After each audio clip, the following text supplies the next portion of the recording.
سلطان سلیم، جسے سلیم اول یا سلیم یوس کے نام سے بھی یاد کیا جاتا ہے، بے حد سخت مزاج آدمی تھے، مضبوط جسم، سرخ چہرہ اور اس پر بڑی مونچھیں سلطان سلیم کی پہچان تھی۔ عدل و انصاف کے معاملے میں بے حد سخت تھے۔ سلطان سلیم کو اسلام سے خاص لگاؤ تھا۔ سلطان سلیم اول کو تاریخ دان ان کے سخت مزاج کے باعث سلیم تندھو بھی کہتے ہیں۔ آپ کو یوس کا خطاب آپ کی مستحکم شخصیت کے باعث ملا۔ یوس کے لفظی معنی ہے مستقل مزاج، لیکن کچھ لوگ اس سے بے رحم کا مطلب لیتے ہیں، جیسا کہ مغربی مصنفین سلیم دی گریم لکھتے ہیں۔ 24 اپریل 1512 کو سلیم یوس استنبول میں تخت عثمانی پر بیٹھے۔ تخت نشینی کے لیے سلیم یوس کو اپنے والد بایزید کے ساتھ جنگ کرنی پڑی، کیونکہ سلطان بایزید نے شہزادے احمد کو ولی عہد بنانے کا فیصلہ کر لیا تھا۔ لیکن اس جنگ میں سلیم یوس کو شکست ہوئی اور وہ بھاگ کر اس نے کریمیا میں پناہ لی، تو اس نے دوبارہ سے اپنے فوج کو منظم کر دیا اور دوبارہ اس سے زیادہ طاقت حاصل کی۔ اس وقت بایزید بوڑھے ہو چکے تھے، اس لیے سلطنت کے اراکین اور فوج نے سلطان بایزید کی خدمت میں عرض کی کہ آپ بوڑھے ہو چکے ہیں، اس لیے سلطنت کے حق میں بہتر ہے کہ آپ تخت سلیم کے لیے چھوڑ دیں۔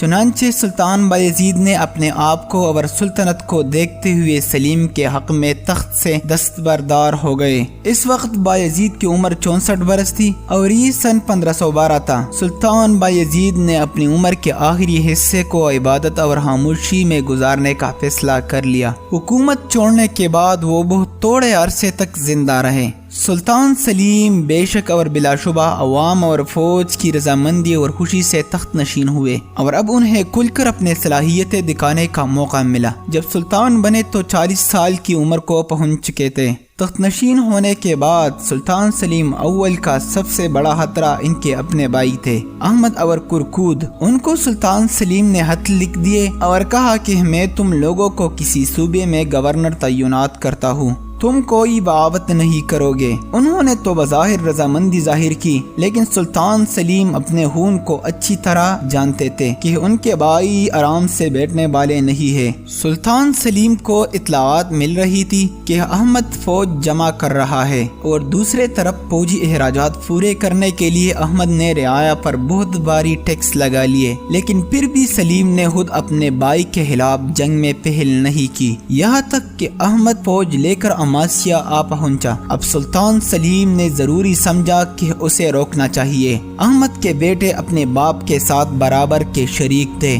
احمد کا بیٹا شہزادہ علاؤالدین برسا پر قابض تھا۔ سلطان سلیم نے اسے آسانی سے ہرا کر گرفتار کیا اور علاؤالدین سمیت اپنے 2 بھتیجوں کو قتل کیا۔ جب احمد کو اطلاعات ملے تو وہ سلطان سلیم سے جنگ آزما ہوا۔ سلطان سلیم نے اسے شکست دی اور احمد باغ نکلا اور اپنے علاقوں میں چھپتا رہا۔ اب سلطان سلیم کا سب سے بڑا بھائی کرکود، جو کہ حلف لے چکا تھا کہ وہ بغاوت نہیں کرے گا اور اپنے علاقے کا گورنر رہے گا، اسے محل میں موجود چند ساتھیوں نے خط لکھا کہ آپ استنبول آ جائیے، ہم سلطان سلیم کو ہٹا کر آپ کو سلطان بنائیں گے۔ بدقسمتی سے کرکود کے دل میں کھوٹ تھا، اس نے اپنے دوستوں کو مثبت جواب دیا اور یہ خط سلطان سلیم کے ہاتھ لگ گیا۔ سلطان سلیم نے عثمانی سلطنت کے اس دعویدار کو زندہ رکھنا مناسب نہیں سمجھا۔ اس نے جلد ہی کرکوت پر پوچھگچھ کر کے اسے گرفتار کیا اور اس کا سر قلم کر دیا۔ اپنے بھائی کے غم میں اس نے کئی دن تک کھانا پینا ترک کر دیا اور اس کی موت کی وجہ سے اتنی دکھی تھے کہ بعض اوقات روتے رہے۔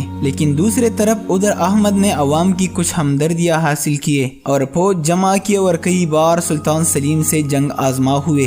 آخرکار پکڑا گیا اور اسے بھی قتل کر دیا گیا۔ اس کے قتل کے بعد سلطان سلیم یوس اکلوتے وارث رہے اور اب وہ تسلی سے حکومت کر سکتے تھے۔